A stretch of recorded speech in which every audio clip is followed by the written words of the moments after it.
welcome to the Good Girl Confessional.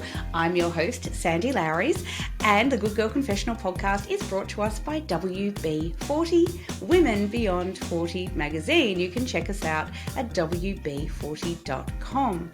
Today in the confessional, I have the extraordinary honour of chatting to this really amazing chick. You're going to love her.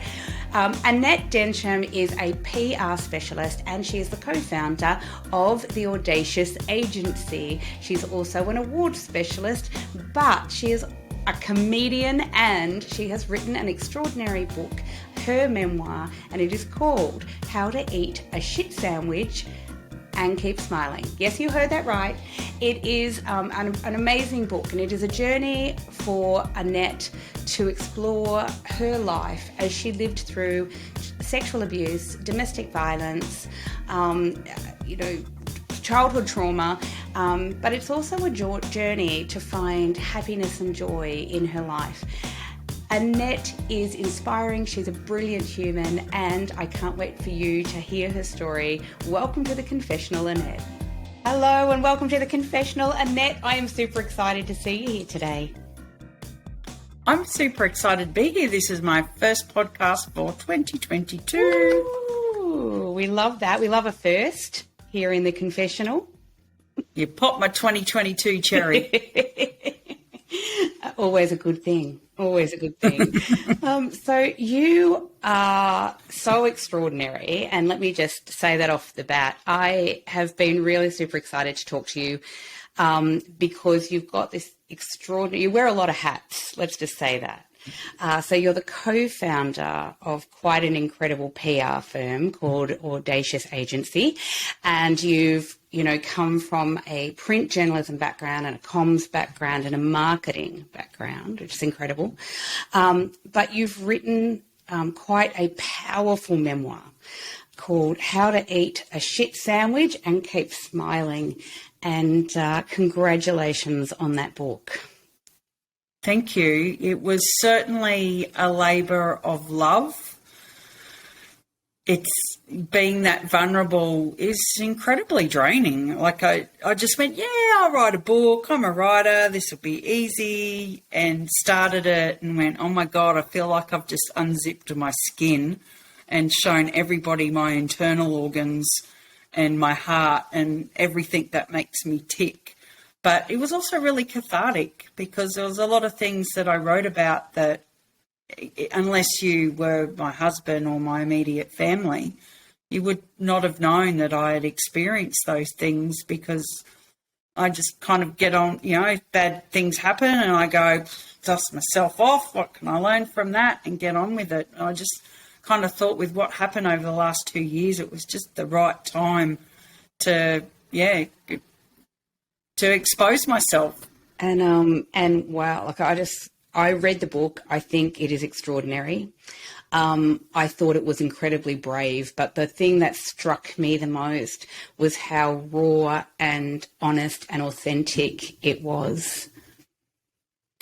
Well, I lived so much of my life pretending to be somebody else, like being the good daughter and saying yes when I wanted to say no. And I think that's a common problem that a lot of women of our generation have had, being brought up in the 70s and 80s by the baby boomers. My family was very Victorian in the way that, children should be seen and not heard, and ladies don't sweat, they perspire or they glow, all that bullshit. And so when I had an opportunity to go, well, who do I want to be for the rest of my life? There's this person inside of me that I've gone to say things. I've gone, no, you can't say that, Annette. You're going to edit yourself. No, don't say that. You'll upset someone. And I went, oh, fuck it. Seriously, what have I got to lose? Someone said to me many years ago, which kind of started this personal development journey, was, Annette, people will either love you or hate you, and it's got nothing to do with you. And I went, oh, so that means that I can just be me and people won't like me anyway. Like, I think I'm pretty likable. Like, how could they not like me? And I spent a lot of time worrying about whether people liked me or not. And the book was an opportunity to go, this is me. This is who I am. This is what shaped the person that I am today. This is hasn't defined me, but it certainly allowed me to grow and change and do incredible things, because each time you knock down one of those barriers, it's like liberating. It's freedom feeling that you go, oh, I can't. It's like going to the dentist and you think, oh my God, it's going to be horrible and it's going to be the worst experience of my life. And you get there and this needle comes at you and you think, oh my God, I'm going to die. And then it's this tiny little prick and you go, oh, it really wasn't that bad.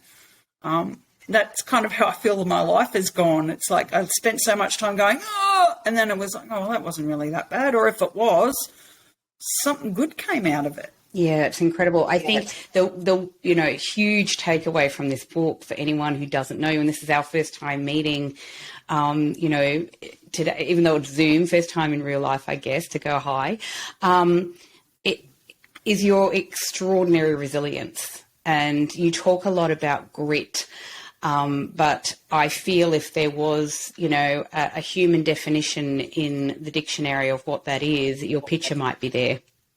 Oh, thank you. And it wasn't I think you don't set out to become resilient. It just happens. And there are people who, like I know people who've had far worse things happen to them than me, or people have had far less horrible things happen to them. And I look at them and think, how can you just crumble in a heap? And I don't know how or why I became resilient. I think a lot of it would be my mum was really resilient, even though, as you would have read in the book, she had a pretty shit life as well.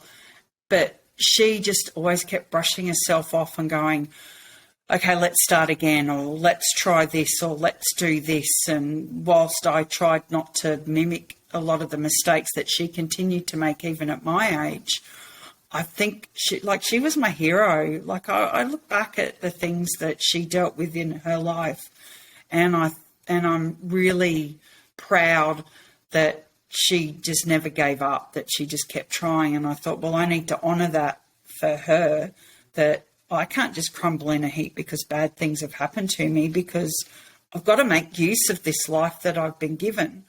And if I don't do that, then well, what's the point?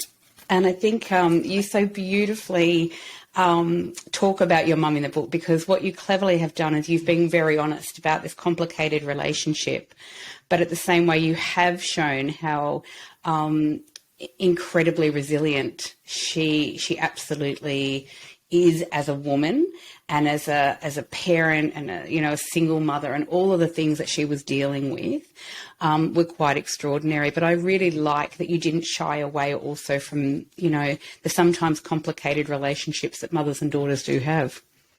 Look, one of the things that I think irks me the most about us human beings is how we idolise people who've died even when they've been absolute bastards or not, perfect. But who is perfect? Let's put that question out there. So I thought it was really important, because there was a lot of things that my mum did. There was a lot of times I hated her guts, and we had a very volatile relationship right through the book. And I think it wasn't until I was about 25 that I, became an adult, and I went, oh, okay, I can kind of see why she did some of the things she did, and she made some of the decisions that she did, because she was really pushed up back against a wall and she had to choose the lesser of evils. So I didn't want it to sound like she was this amazing saint who sacrificed everything for her children. Well, I mean, she did sacrifice a lot, but she was also very selfish in a lot of the decisions that she made. And I think it's important that we don't put people on pedestals. Like, I still admire, I still love, my mum's been gone now almost 17 years, and I miss her every day, because like I said, as I got to 25 and I realised the things that she had to do, especially when I became a parent and went, oh, okay, I really understand now, is that we just became closer and closer and closer, because I was able to empathise with her rather than blame her. And I think a really big theme of the book is also forgiveness, is that there's a lot of people who did a lot of really horrible things to myself, my sister and my family. And I've forgiven them, because you can't grow and continue to be a better person if you're holding on to that poison.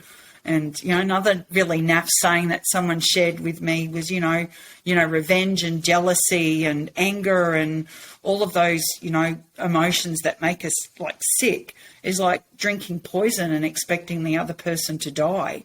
So, there's a number of people in there that I'm pretty sure that I could probably still hold a grudge towards, but I went, you know what? Let it go. Like, they don't care that they hurt me, because if they really were worried about me, they wouldn't have hurt me in the first place. So me being angry and holding on to that for the rest of my life and going, there's a number of chapters around my first love and how horrible he was to me. Back in the day where, we didn't know what domestic violence was, but that's what I was, was living in, is that I could still hate him. Like, he was a horrible person. He's still a horrible person. But he doesn't care that I think he's a horrible person. So I just let it go. I went, you go live your life. I'll just show you that what you did to me didn't stop me at all. I think that's the best revenge, isn't it? Success. It absolutely is. And that's what you have absolutely done that in your life. So you've gone on to do some pretty incredible things. But I think that that's a really important point that you raised, that, we are of the same generation, you and I, and there are actually, a lot of people who know me will be listening to your story and think, wow, there's so many parallels in our lives. It's quite fascinating. But in reading your story, it allows people like my good self, I guess, to look more internally as well and to say, wow, this, again, yeah, wow, I'm resilient. Yeah, this stuff happened to me. And yeah, I'm doing okay as well. And it makes you feel less alone. So I think that's what you've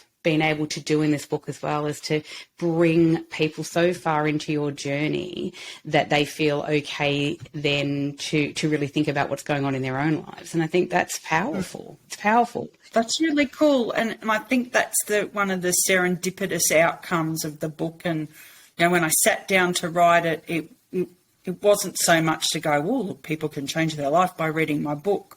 But the feedback that I'm getting is, people going, I realised that this about my life, or I reflected on this, or I realised that I needed to forgive, or that I needed to do this, or I'm tougher than I even thought that I was or am.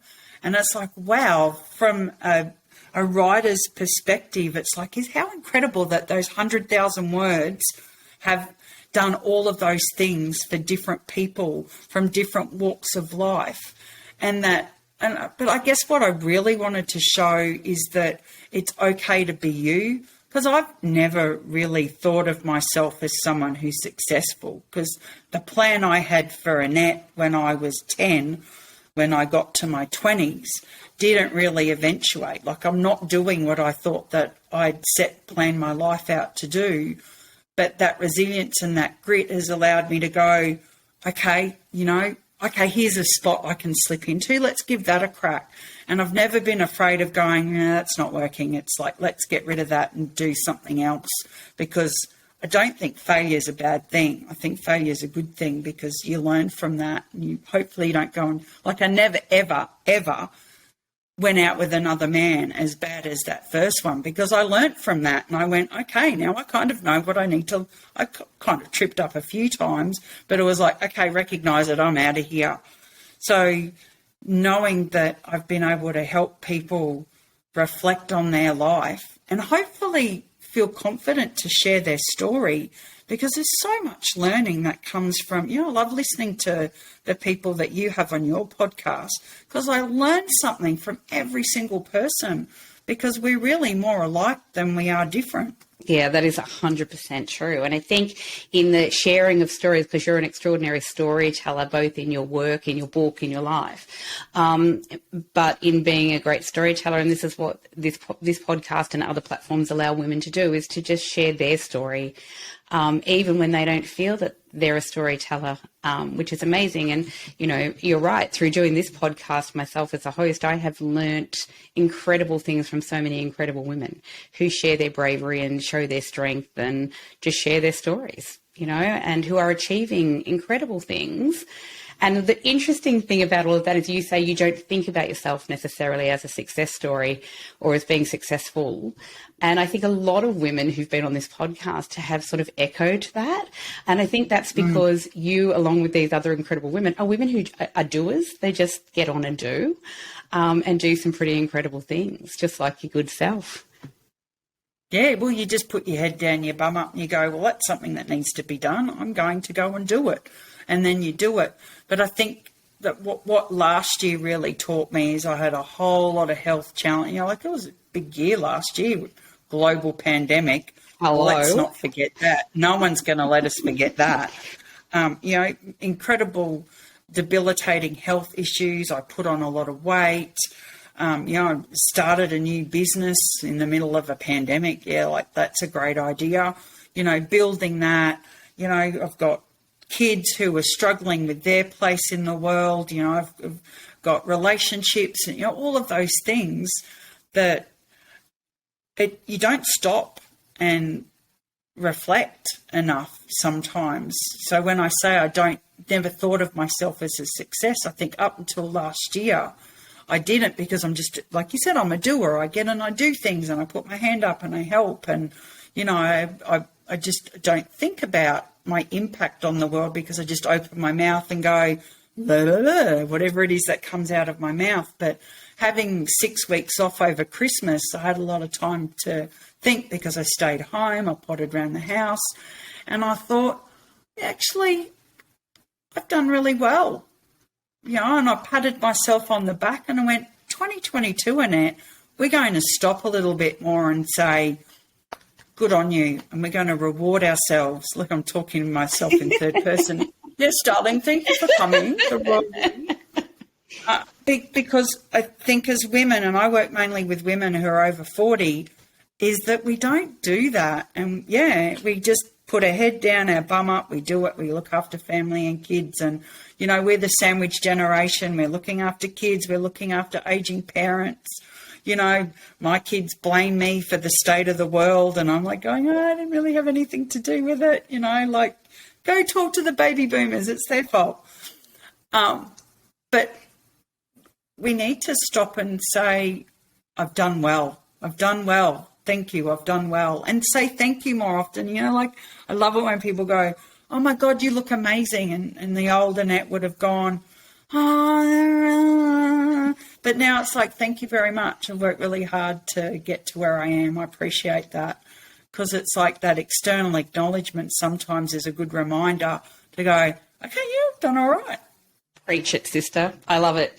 And you're right. I think it's one of the big messages in WB40 on our platform is exactly that as well, is that women don't take enough time to celebrate the small moments, to celebrate the wins, small and big, to really reflect on, well, who am I? And I'm not just talking about in business either, but in life. You know, women carry the lion's share of crap that goes on inside family units, generally speaking, not always, but mostly. We carry a lot of the emotional load. And I think sometimes it's really nice, as you say, to just stop and reflect and say, wow, you know what? I got through it. I got my kids through that. I supported and helped my aging parent, whatever it may be. And I juggled work and I did whatever in the meantime as well and supported friends. And I think you're right. It's a big thing that we actually minimize too much sometimes, is to stop, as you say, pat yourself on the back and tell yourself that you're great, you're doing okay. Yeah, but you know, and this is, I'm Australian. I've never lived in another country, so I don't know culturally what other places are like in terms of how we acknowledge success. But I do know as an Australian that tall poppy and this, you know, you only need to go onto Facebook groups and it's like, no self-promotion, self-promotion, spam. And we've grown up in this culture where we're not encouraged to put ourselves forward, not in a cheesy, you know, look at me way. And I think this, you know, this love affair that we have with influencers at the moment is certainly not helping that, because it's creating this big divide between, like, what is with these photos with, like, I don't get that. Like, you don't look like you're comfortable or you look like you're posing, and how is that authentic at all? That's a whole other topic. Don't go down. We could do a whole Brennan. podcast. We could do a whole podcast. I've been writing about it recently because I feel very strongly about it. But we live in this culture where whether you're a man or a woman, we're encouraged not to promote what we do.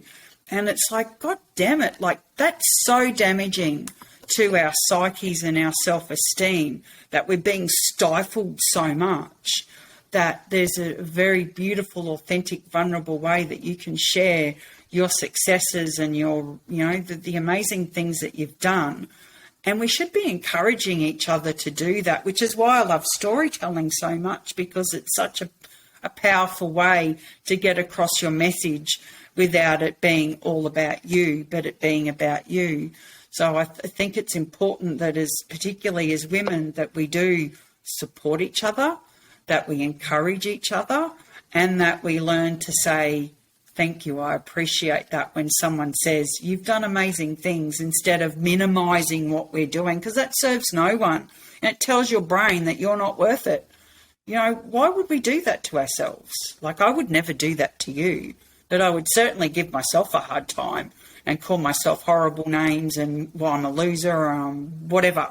But I'd never do that to you. So why would we do it to ourselves? And it's like, I think that's my mission for however long I've got left on this planet, is to, whatever I can use my skills for, is to encourage women, anyone, encourage people to stand in their power, what they're good at, regardless of whether it's business or running a sporting club or being good at games or, whatever, and owning it and saying, you know what, I'm really good at what I do. And that gives you power when you can stop and do that. It's so fantastic. God, I love that about you. But I think it's also giving ourselves permission as women to actually recognise and call out the brilliance of other women. And so at WB40, when I first started this, my biggest mission was to change the narrative around the societal patriarchal view of how we deal with women and how we view women from the age of 40, 50, 60 and beyond.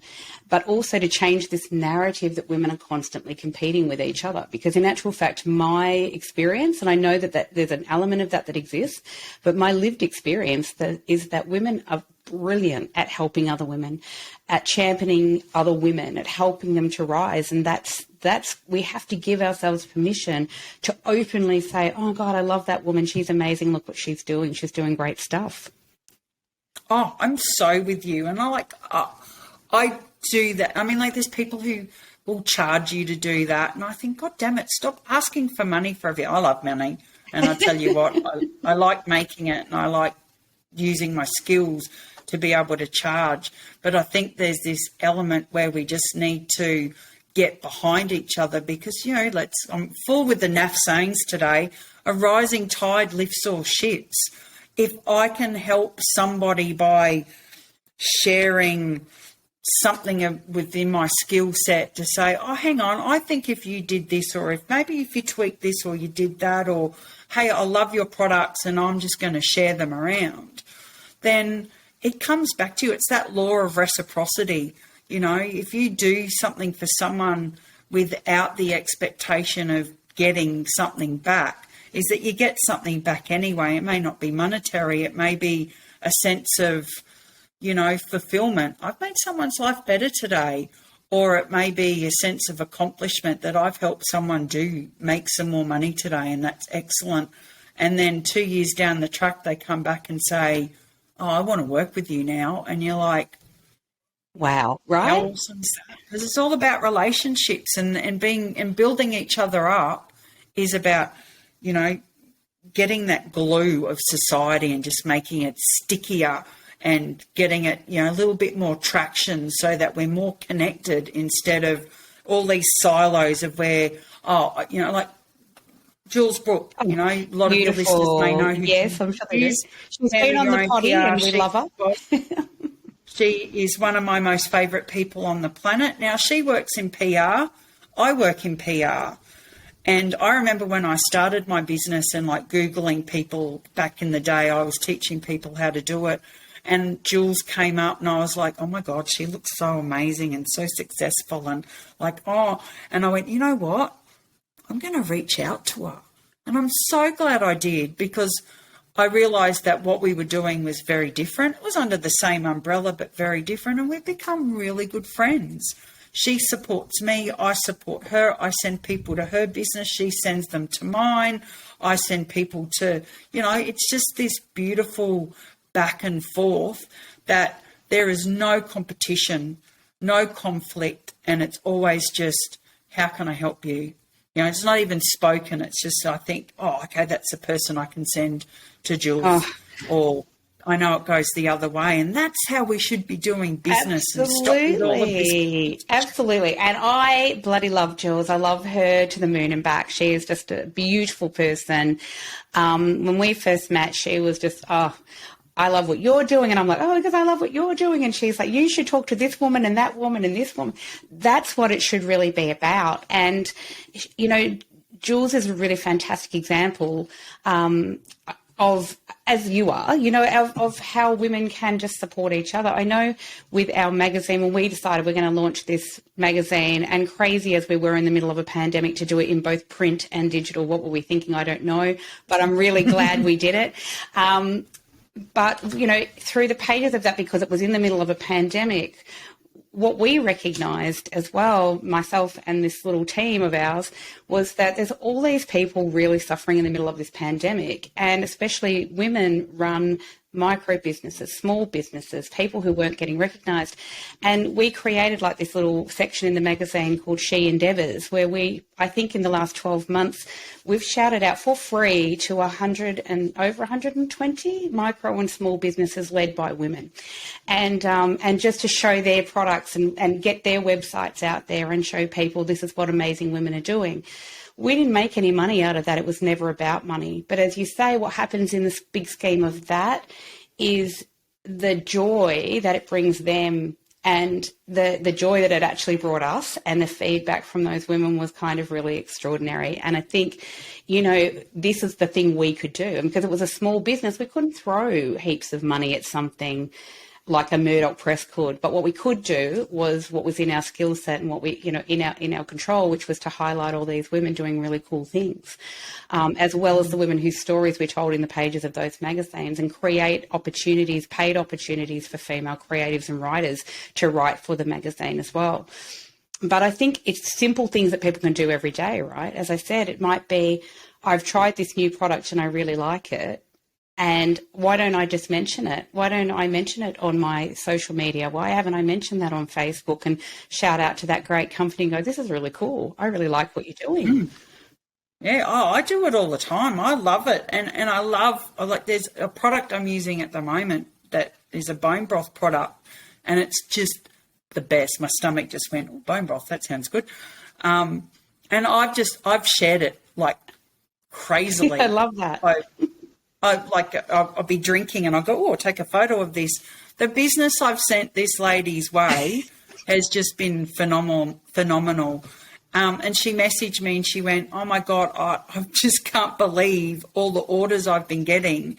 Here's a discount code that you can use for a lifetime. And it's like, how can you say? I wasn't expecting it. I did it because it is a damn good product and people should be drinking it because it's such a healthy thing for your gut.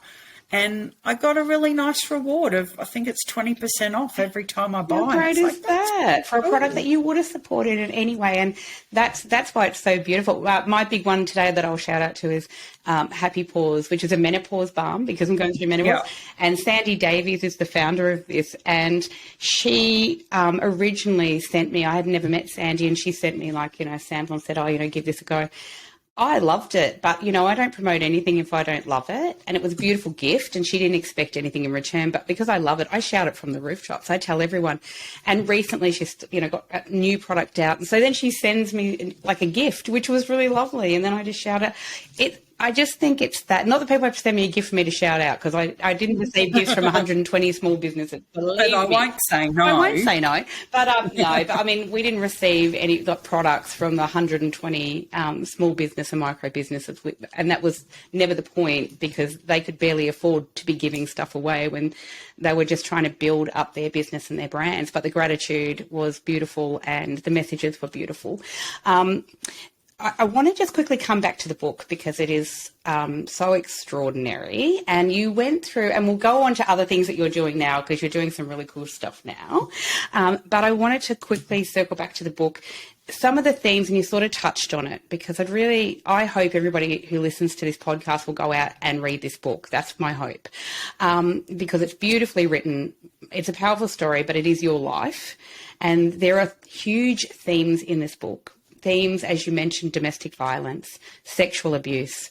And also one of the things that I wanted to discuss was workplace bullying and harassment, because it's really massive. And you were really hopeful when you were young. All you really wanted to do was journalism, and you wanted to be a writer, and your experience of what that turned out to be wasn't necessarily what you hoped it would be. Do you want to talk people through that a little bit? Absolutely. As you were talking, my brain went to this moment where I was standing on a veranda. I was living at Bellevue Hill above a bottle shop, which was really good at the time because my second job was drinking. And it was a big thunderstorm, and I just had another knockback. And I just stood on that veranda, just sobbing, realising that my dream was over because I couldn't keep prostituting myself to the organisation that I was working for. And so if we go back, so when I was 10 when I went, 10, 11, 12, you start getting asked, what do you want to do when you grow up? And I already knew I wanted to be a journalist. My idols were Ray Martin and Jana Vent and George Negus and Liz Hayes. I used to watch 60 Minutes, and I went, that's what I want to do. I love asking questions. I love delving into topics. In my book, I think there's a little bit where I talk about my school holidays where I'd make my nan take me to the library so I could do a research project on a topic I'd pull out of air and then go and present it to her.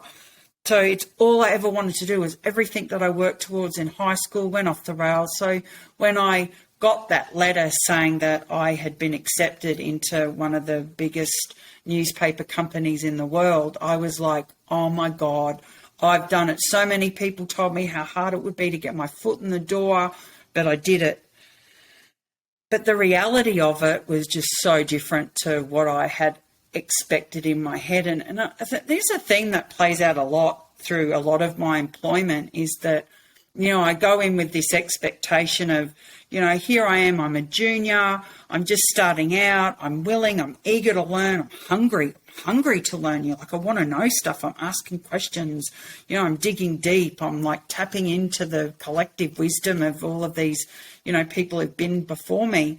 And they're just not interested in teaching you. It was the most coldest, cutthroat, nastiest place I think I've ever been in my life. Like the competition for spots, for cadetships in journalism was just, and they made it adversarial. They had created that community, but they worked you to, I was a slave. I think I was earning like $126 to $200 a week. This is like in the early 90s.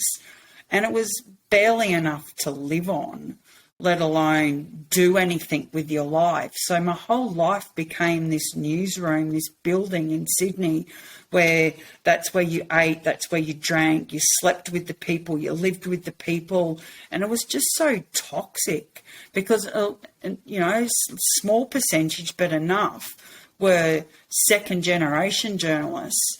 And the nepotism within the industry was just disgusting. I would work I was really creative at one stage going for, an interview to, move up the ranks. I created this newspaper. I worked with the guys in the publishing area. I took them photos. I typeset it. They set it all out and they made this newspaper for me that I went into this interview with, examples of stories that I'd worked on and, this whole front page feature, which was about me and the things that I'd accomplished while I was still, wish I still had it. I may have it somewhere, but it would be amazing if you can find that, Annette. That's incredible. I've tracked it down. I'm sure I would have kept it but then again, it may not have, because there was a period in my life where I went, bastards. Yeah. Throw all this shit out. And those who read the book will understand why. Yes. And I didn't even get a look in. Wow. Because someone's daughter had just started. So she'd been there 3 or 4 months and she got the job over me. And I'm like going, how does that work? Like, I couldn't understand how it worked.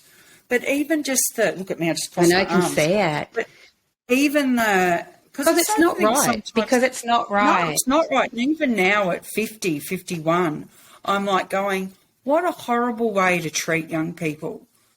They come filled with these goals and these dreams and these talent. There were so many talented people that I worked with who went through that, meat grinder of a process, who gave up, like me, who this is all they'd wanted to do. They'd gone to uni, or they'd come straight out of school, bright-eyed and bushy-tailed, ready to take on the world. And you had these, a lot of the time drunken middle-aged men who just thought that their shit didn't stink. Like, there were a lot of interactions that I had with senior male journalists that was either lecherous. It was really funny because when the Me Too movement came out, one of the journalists from this organisation put a call out, and I wrote to him and went, here's some of my experiences working with some of the people at your organisation.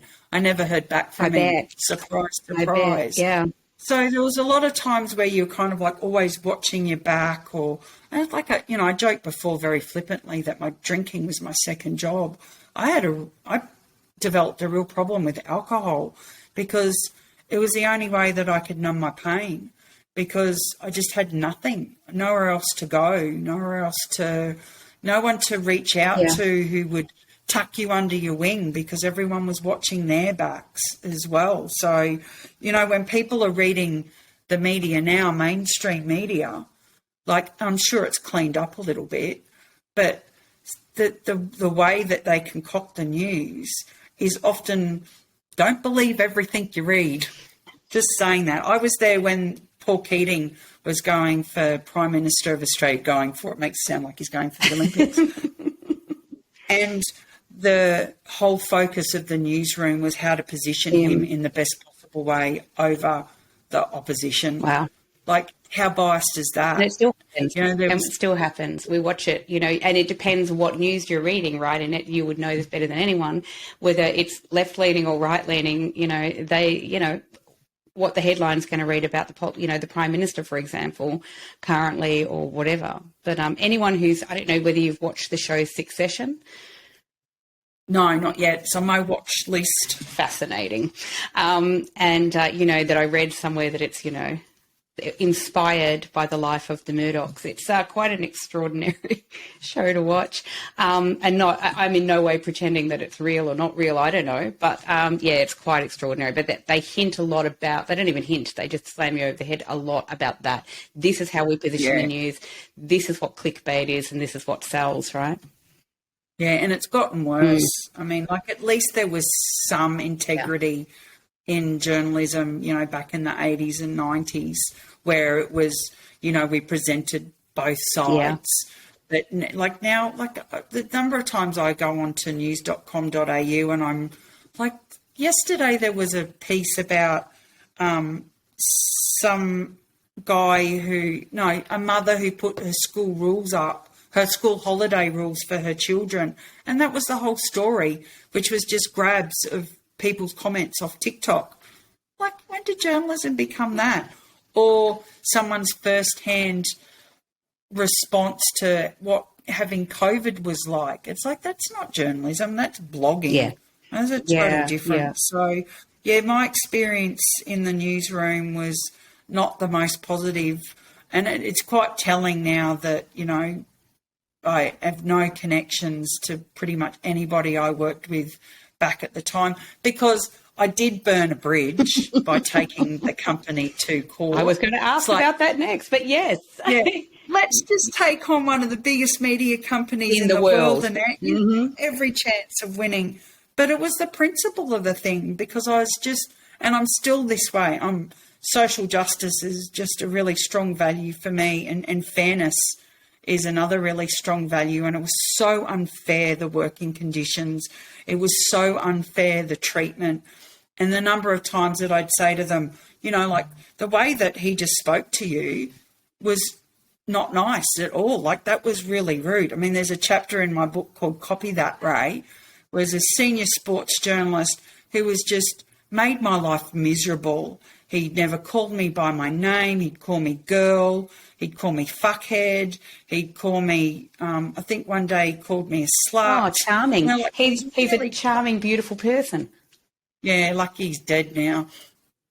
Lucky for me, lucky for him. I don't know who's lucky for that. But, you know, that was not unusual behaviour from some of these senior journalists. And you'd say to my peers, like, but we really shouldn't have to put up with this. Like, well, we should do something. And the common response was, this is the way it's always been. And I'm like going, like, even at 22, 23, I'm going, but that doesn't make it right. We can do something. And even if we don't win, at least we've made a dent. So on my Pat Malone, I went, you know what, I'm going to sue these bastards, because they deserve to be scrutinised for what they're doing to people. And it was a really interesting process to go through. They offered me money, which I took as a sign that they thought I had a really good point. And I said no, like, ouch, idiot. But that's the principle of the thing. It was like, no, these people need to have their day in court, and for the judge to hear what they're doing.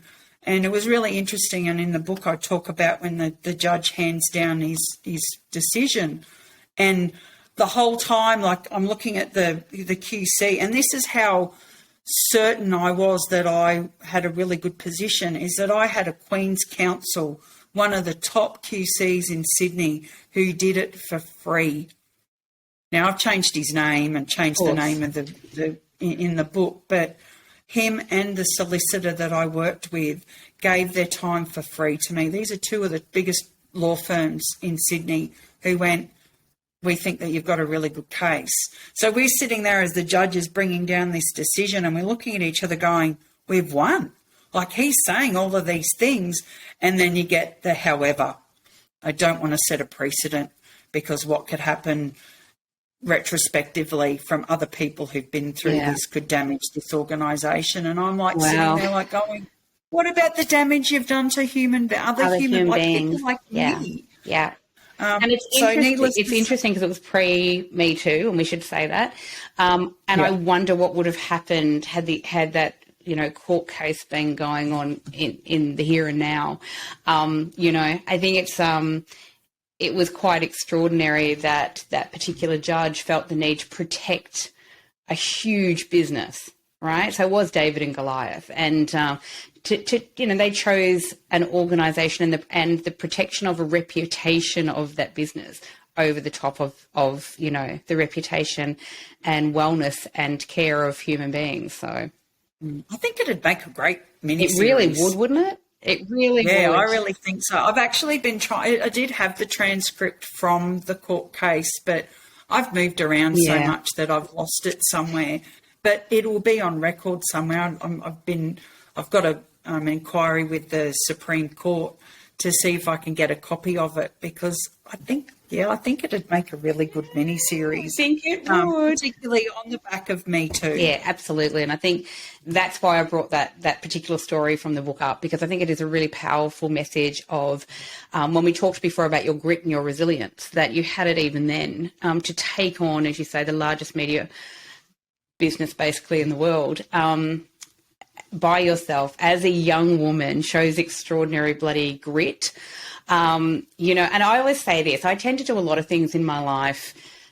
I really don't know what I'm doing, and I don't understand how big it's going to be until I'm in it. And then I look back and think, I'm glad I didn't know, because had I known, I would never have done it. Did you feel that? Did you have that sense, Annette? Look, at the time, no. I was just so outraged at the mistreatment of myself and of my peers, and that I felt that if this is something that I could do to change people's lives, I'm going to give it a go, because, again, another thing that I really hold strongly is all it takes for evil to prevail is for good people to do nothing. And I think we're seeing that now in our modern age with what's going on with government in this country and rallying against mainstream media and some of these ridiculous mandates that are happening, is that good people like me are saying enough. Enough. You need to listen to us, because this is impacting us. And I will say that there were changes to that organisation after that, because I checked in with a few people. It was probably only one person that I'm still friends with. I had this huge circle of friends back then, fair weather friends, who as soon as I did that was like... Terrified. Oh, okay, terrified. I can't associate, Yeah, and I said to her, what happened when I left? And she said, they changed the working hours, and, because, you were punished. There was, I think I've written about it in my book, I upset somebody because I was not as diplomatic as I am now. You did write about it. And I would say what came to my mind, and, saying to one of the most senior columnists who's rude to you, and you go... You know what? I still remember doing it. You know what? My mother taught me manners. I'm fairly certain yours did too. How about you use them? Because he's gone, girl, go get me. Whatever. And I've gone, fuck you, dude. No, I don't care who you are. Don't speak to me like I'm a piece of something on the bottom of your feet. So and this perception that women, but especially young women, before the Me Too movement, were meant to just put up and shut up. Right, we should be grateful for every scrap that we are thrown, every bone that we're thrown. Oh, absolutely. And I can't tell you the number of times that I had a conversation with a senior female journalist who said just that. Just suck it up, Annette. Just get through it. Wait till you get into a position of power, and I'm like, but who am I going to be? Because There was a senior journalist. I remember sitting next to her one day. She went on to TV News, and a young girl had taken her own life. She was dux of the school, this beautiful, bright future, and so much pressure on her, and she took her own life. And this journalist was trying to get an interview with the family, and I heard her go, if you don't speak to me, then I will call immigration to come and investigate your family, because they were Vietnamese. And she put the phone down, and I went, you're a fucking cow. Well done, Annette. And she went, I've been told I have to get this story. I'm going to get my ass kicked. And I went, at what cost? At what cost? I was so upset that here's this grieving woman on the other end of the phone. She's just lost the light of her life, and she's being threatened by this she's just a journalist. She's not like she's saving the world. And it was mortifying that this young woman, who was not much older than me, was under so much pressure to get that job that she threw her values and her principles out the window. Yeah. And I went, I don't know whether, and that's one of the reasons I left. I thought, I don't think I can do this. I don't think that I could put myself in a position where I have to abandon what makes me me just to get a story. I couldn't do it. I still couldn't do it. I can't put someone in a position where I'm diminishing their life to make my life better. And that shows throughout the whole book, and it's an absolute bloody credit to you. And I just want to say also to the listeners today that your book is also, yes, it touches on some pretty dark things and that happened in your life and that are really important for you to have shared. It's just, you're mind-blowing. I just bloody admire the hell out of you. But I also want to say it's also a journey, though, that led to you finding joy and happiness in your life as well. And that shines through as well. And I just really think that's an important point to make. That, yes, this is my life and these things are happening, and you tell it beautifully and you don't shy away from anything. But it is a journey to finding happiness and joy and figuring out who you are as well, right? Oh, absolutely. Look, with all of those things that happen, I would never have met my husband. And Earl and I have been together for 26 years. And, I've set the Olympics on relationship longevity in my family. Love it. My mother, I don't even think she lasted 2 years being married. The divorce rate in my family is probably 80%.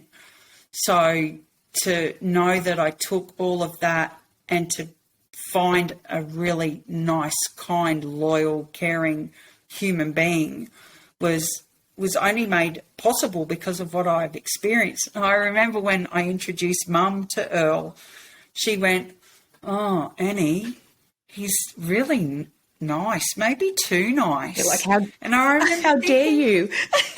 What does that mean? And I said to her, "Oh, yeah, Mum, yeah, I understand." I said, when you're so used to people treating you like shit, nice is a bit scary. And she was like, "I don't know what you mean." No, but that is true, and I think that it's really fascinating. I've talked about this with other different people on the podcast before, but this intergenerational trauma that comes out, this is where our belief systems come from, right? And so how our parents, quite unintentionally, though, hand us their limitations, and they hand us their grief and their trauma and all the stuff, and they go, "Here you go, you take that on a big plate and make something with it in your life." So that's a really telling thing about your mum, about that she always feared nice people or nice men in her life because she didn't feel worthy of that, perhaps, or whatever reason was going on in her life.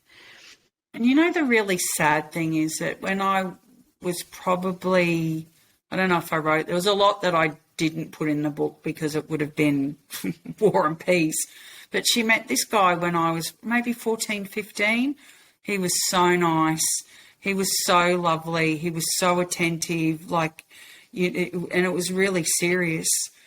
And then I remember coming home one day from school and Mum was sobbing, and it was like, "Oh, what's wrong?"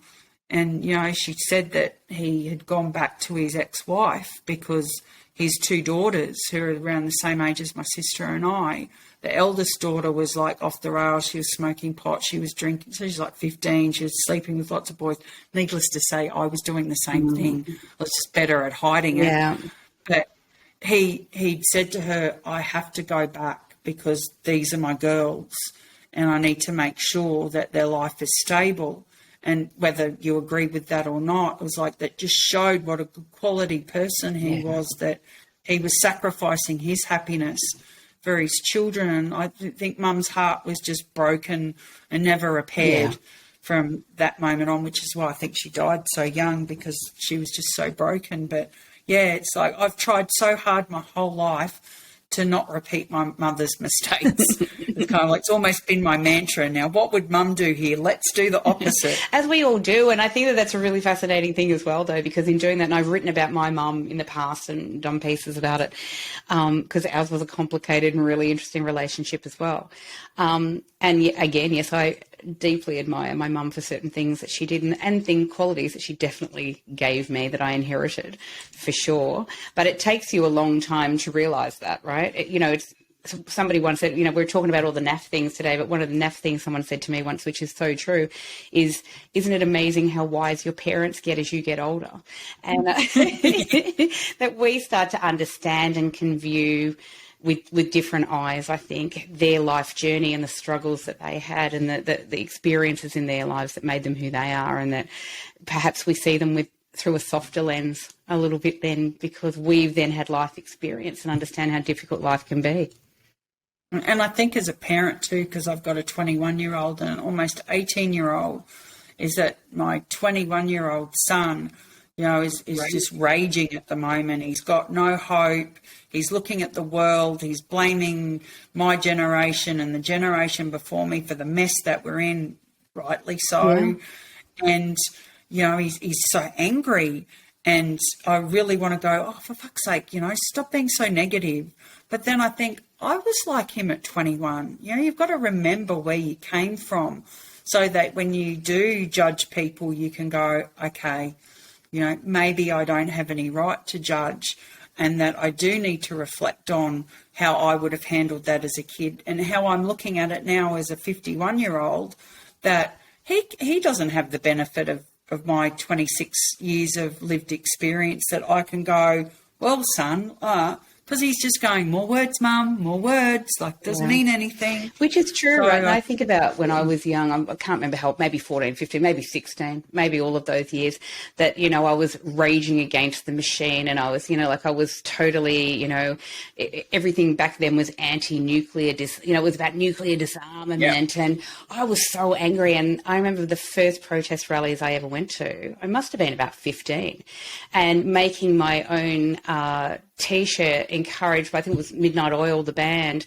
weren't selling their own merch, right? People were actually making their own T-shirts with the handprint on it because it was a symbol of, you know, the nuclear disarmament movement. And I remember, like, basically going to a rally without permission, and I went with one friend, and then coming home and telling my parents what I did and, you know, how epic it was. But my mum was a massive protester. She fought for women's rights in the 70s.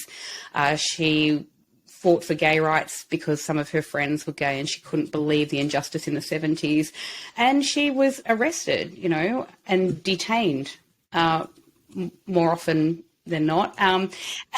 So she was, you know, detained for protesting to bring the boys home from Vietnam. And so she was a rebel. And I think, you know, and obviously I got that spirit from her for sure. But I think that's the thing. When I look back and I see that my mum had that anger of terrible injustices that were going on in the world, and then I had, you know, this rage, whether it was misplaced or not, about, you know, what governments were doing to the world. I think it's quite logical that kids, you know, who are, I've got a 21-year-old as well, by the way, so that they are looking at the last 2 years watching a pandemic, but they're also seeing climate change, and they're angry and they're devastated and they want change to happen. But, you know, they must feel individually, oh, I'm powerless, what can I do? So I get that kind of internalized and externalized rage against the machine. You know, it makes perfect sense. And we've got to not go easy on them, but give them space to find themselves. And, you know, I think with the increase in helicopter parenting and tiger parenting and whatever other parenting, is that we're not giving them enough room to be angry and to, you know, it's like this toxic positivity, you know, oh, you should find the good in everything. You know, well, okay, well, sometimes there is bad and we do need to get angry about the bad, and that we let them express themselves and make mistakes, because they will never grow to be resilient and have grit if we keep protecting them or reining them back in. So I think I try very hard with both my kids to go, okay, I've learnt to shut my mouth a little bit more and listen, because I know my mum didn't listen to me when I was raving about, you know, nuclear disarmament and, you know, whatever else it was that I was angry about when I was younger, you know, gay rights. And I can remember a really good conversation I had with a very well-known radio announcer on 4BC in the mid-90s about gay rights, and how I forced him to do an on-air apology because he called me a lesbian. And I went, what, someone who's sticking up for other people, you're using that as an insult? Like, that's insulting. That I don't, yeah, I might be a lesbian, but don't use it as an insult. Yep. So, we've got to give them room. Give them. I tell you what, I used to joke that I'm sure I've got an ASIO file somewhere. Oh, well, my mother does, so I can tell you that. I didn't protest like your mum, but I was a letter writer. Tony Abbott got a lot of letters from me in the 90s. Writing to politicians, I guarantee you probably do somewhere have one. I think that's really fascinating. My beautiful stepfather was a fellow of gemology, and he used to always say, you know, diamonds are built under pressure, and which we all know is true. But he, you know, used to always say to myself, in terms of parenting my kids or whatever, was exactly that if no one suffers, then they never grow. And that, you know, he would say, you know, look at plants in the garden. It was a common thread that he would talk about, but look at plants in the garden, you know, look at, you know, huge forests that go through fires and then somehow regenerate themselves. But they can't do that unless they go through the trauma. And I think that you're right. You've hit the nail on the head about in trying to protect our children from every little thing. It means that they don't have those skills to dust themselves off, as you were talking about before, to stand up. And as I like to say, I like to think I took longer legs to take bigger strides as I walked through the fire, right? I think that at the end of the day, it's true. I think that if we nurture this generation and generations to follow too much, if we are killing them with too much protection and nurture and all the things, at the end of the day, how do they build resilience? Absolutely. I like, you know what, if I look back on my life and, there's a lot of things that I wish had never happened to me, but I can't change it. It's happened in the past. I'm really grateful that it's given me the opportunity to be resilient and creative and adapt and, all of those things that have enabled me to be here and still, and keep smiling, because I find great joy in living now. And even if I look back, even in those times, the worst, because, my book is filled with lots of funny moments. Even when something really horrible is happening, I still found something to smile about. Because I think, back then personal development wasn't a thing. But I think it's one of the biggest personal development journeys that I've been on, being able to still find the light in the dark. And we have to do that, and we have to encourage our kids to do that. That, yes, the world looks really awful right now. There's so many things going on that, is just overwhelming. I wouldn't be surprised if, I'm not surprised at the growth in mental health issues and substance abuse and alcohol abuse and all of these ways that we're abusing ourselves, because there's not a lot of hope in the world. But that resilience comes from finding that little crack.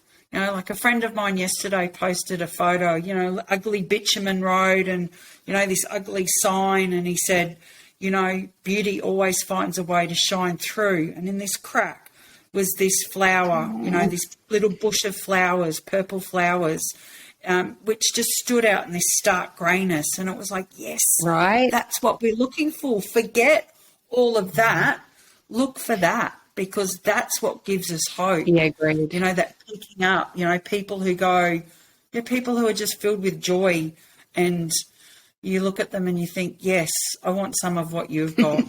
I love that. That's so true. That is so true. See, that almost made me teary then, because I was thinking, I think for this young generation, that's our hope, right, is that if they can just see the tiny little bits of light and life in those cracks, then that's their joy, that's their moment, And we've got to listen to them. We've got to stop with this, oh, you're young and you don't know anything. Look, my 21-year-old is so much smarter and wiser and more worldly than I ever was at 21. Oh, mine too. Really well read. Yep. They're switched on, and it's because of, this. There's stuff coming at them and they're taking it in and they're learning from it and they're discarding it. We've got to stop with this, well, you're young and you don't know. And it's like, that's not serving anyone. I agree. Because we've got to value everybody for their journey, whether they're 5 years old. So much you can learn from a 5-year-old. Especially truth and direct honesty. Yeah, my 17-year-old is on the spectrum. He has autism, and his bluntness and honesty is so refreshing, because he'll say something like, what do you think, mate? And he'll go, oh, well, your bum looks really fat in that, Mum.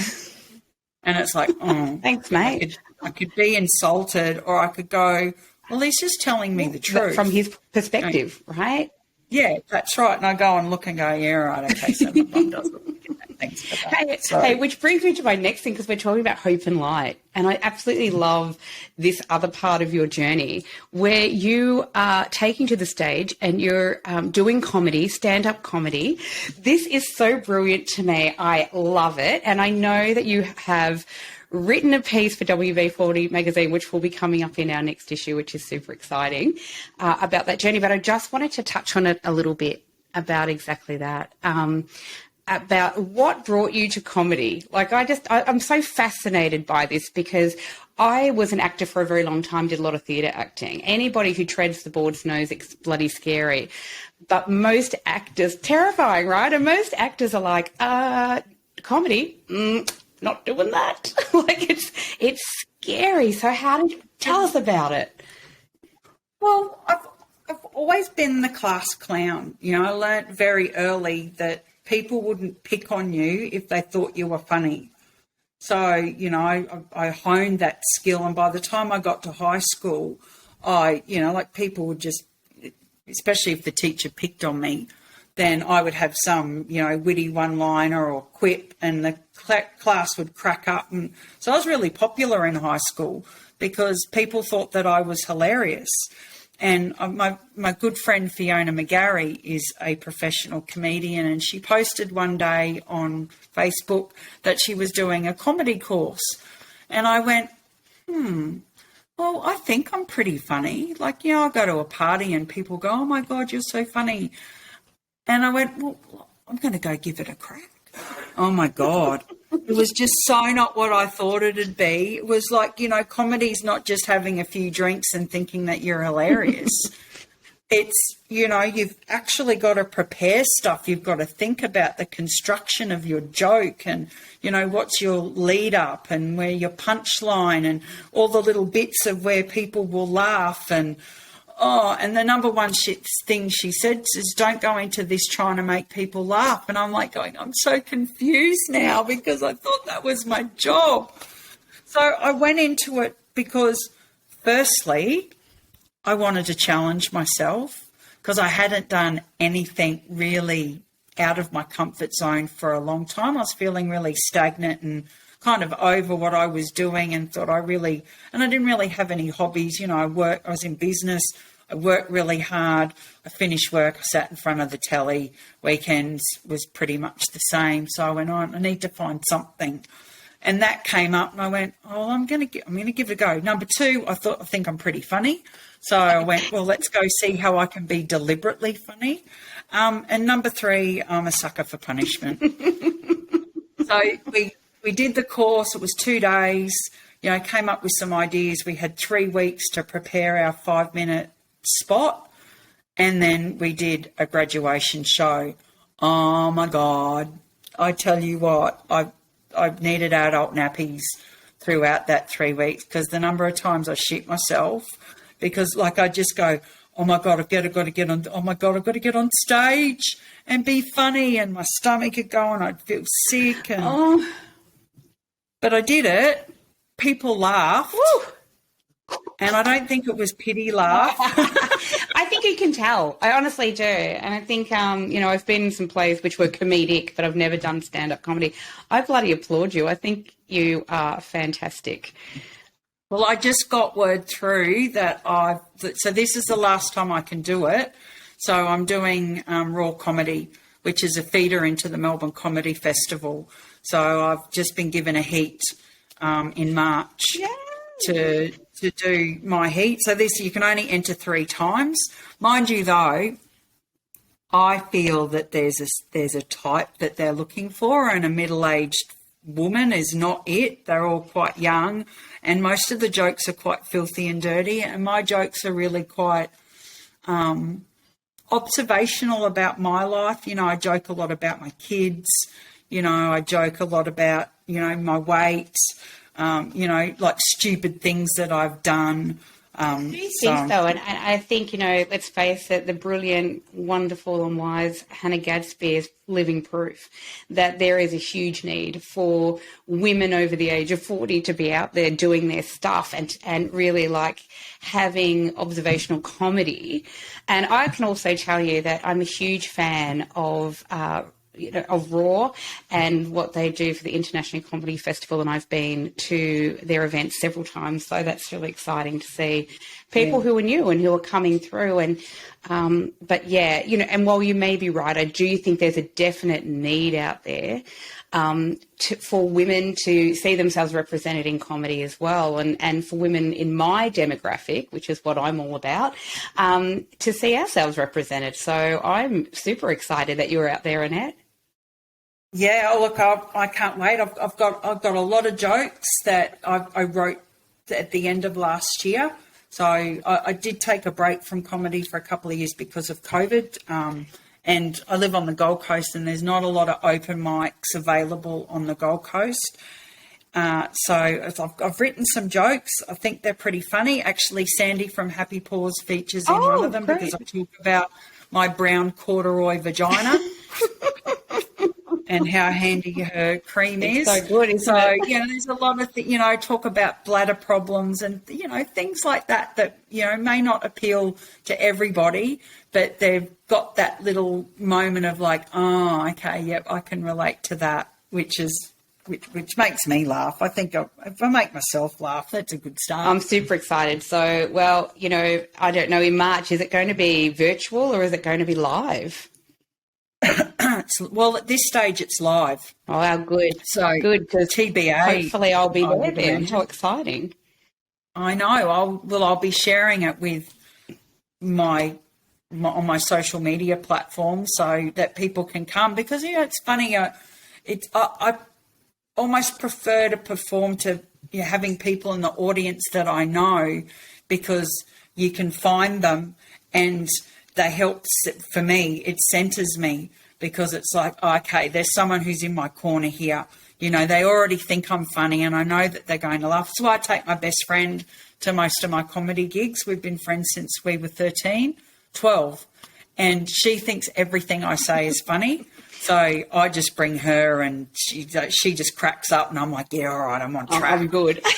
Hey, we all need a friend. I'm very lucky. I've got a whole group of girls I've been friends with since I was 11. Can you believe it? And I'm feel very bloody blessed with that. But, the good part is they do tell me when I'm not funny, because unlike your good self, I don't know that I could do stand-up. So it's probably a good thing they're telling me, no, San, no, you can do a lot of things. Well, you know what? Like I said, it's really, if you can write and you can reflect and you can observe, you can write comedy. It is something that you can learn to do. I think the art is the delivery, and I'm still learning that art, like when to stop and when to, write and go, okay, this is where I want to laugh. Because I want them to be laughing almost, every 30, 40 words that I say. So if I do a joke and no one laughs, I did a comedy spot just before Christmas on the Gold Coast and I bombed. It was horrible. I forgot all my punchlines and I'm just standing there going, I just want this 5 minutes to be over, because this is a disaster. Oh. But, you just keep going and you hop down and you go, okay, well, lesson. Maybe practice more, Annette. Yeah, look, the performer in me then just went, because, we've all been there. It's that's tough. That's tough. Yeah, it was a long 5 minutes. Oh, my God, it would have felt like forever. But as you say, like, you are naturally funny. You're quite brilliant. Look, I'm going to wind us up now, but I wish I didn't have to, because I feel like I could talk to you for about 10 hours. That's what I think. And I'm sure you'll be coming back on the podcast at some point, because there's more exciting, brilliant things going on for you. I personally hope to meet you in Melbourne and to see you in your comedy show. I can't wait. I think that's super exciting. We'll have to have a drink. And cheers to you. I'm going to put all of the links to where people can buy your incredible book, which is called How to Eat a Shit Sandwich and Keep Smiling. Because the feedback of this book too, before I go, has been extraordinary, has it not? There's so much great feedback going on for this book. Someone compared my book to one of Tim Winton's books. And I'm like Hello. He's someone I really admire and love his writing, and I've written back and I've gone, are you sure? Yeah, no, really. And she's gone, absolutely. And I'm, wow, that means so much to me, because when you write, like I had writer's remorse. Like I've got the boxes of the books and my book launch has come out, and funnily enough, I had a comedy show for my book launch. I didn't do comedy. I went, I want to support local comedians. I'm going to pay them and I want them to come and entertain my friends, because it's all about, that theme, keep smiling. And so I've got this box of books and I'm going, oh, I wish I hadn't have written about, like there's one chapter which is very sexy And I go into a lot of depth. Maybe I should write soft porn. Maybe you should. Know. Why not? There's still time. There's still time. It was a very risque chapter. And I'm like going, why did I tell people about that? Like, what the? There's one chapter where I find drugs and guns at my flatmates. Oh, my God. Sell them. Like for questionable ethics in it. Like, really? Like, that bag of pot was very well received by me at the time. The innocence of youth. We'll put it down to that. I love it. Yeah. So it was like, I had no one guiding me. I was just like trying to live, the money. The money. Those experiences. Yeah. So I did have writer's remorse where I was like, am I really a good writer? People just saying that because they like me, they want to support me. So just the volume of people coming back and saying it, it's like, you know what? I'm a fucking good writer. You really are. And I'm going to embrace that. And I've got 3 books planned this year. I don't think I'll get them all written, but I've got 3. I'm writing 2 fiction books and a non-fiction book this year. And I'm really excited because I'm excited. I'm excited because you are a brilliant and beautiful writer. And I had said to you in emails that, as I said before, the parallels in our lives are quite interesting. But that I'm halfway through writing a memoir, but I've been halfway through writing that memoir for years. And part of that is exactly that going, I don't know how this is going to be received by those that are still living and, all the things. But it has encouraged me, as I'm sure it will encourage a lot of other people to share their story and tell their truth. And I absolutely love that about you and about this beautiful book. It is fabulous. I can't talk about it enough. I'll shout it from the rooftop. So we'll definitely share the links to where everyone can buy the book. I hope all of my listeners, and anybody listening out there, please go and buy this incredible book. It's incredible. I'll say it again, How to Eat a Shit Sandwich and Keep Smiling. And I'm going to put up links to everything else that you do, Annette, which is incredibly amazing, including your agency, your PR agency called Audacious Agency, which I love the name of that. And I should mention, because we haven't even scratched the surface of all the amazing things you do, that you are actually an award specialist, if you like, and that you're very, very brilliant at writing award submissions for businesses and getting them in the spotlight and helping them be seen and to tell their story. Yeah, I love it because it's all storytelling. It's, getting someone's story and pulling out the really pertinent bits, not only to get them an award, but to also help them realise just how awesome they are. Because, like we've talked about, circle back round, is we often put our head down and our bum up and we don't stop to reflect on all we've accomplished. And I'm really honoured that I have a gift that I'm able to help people to pull that out. And it's like, what a great thing to do for a living. Yeah, you are. You rock. You really do. You're amazing. As I said, I can't wait till the day we can actually meet in real life, because I feel like we'll be talking for hours, and I'm sure there'll be a couple of drinks to be had. But I'm super excited for you, for your comedy journey, for the extraordinary reception for the book. It's amazing, for all that you are doing, and especially thanks so much for being a champion for other women, because that's brilliant. And thank you so much for your time and your beautiful generosity today. Oh, thank you, Sandy. You've said so many nice things about me. I think I'm just going to float on air the rest of the day. Oh, well, so you should. You're pretty brilliant. So thank you so much for being in the Confessional, Annette. Thank you. Mwah.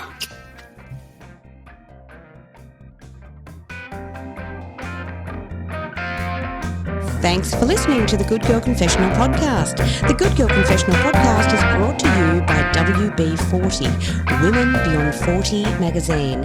Available now at WB40.com. The Good Girl Confessional podcast is available on Apple Podcasts, Spotify, and wherever you listen to quality podcasts. We're also now available on YouTube. We chat with really interesting women about their hard-won wisdom, but it really helps us if you can subscribe, like, and share the podcast. Thanks so much for your support. Bye for now.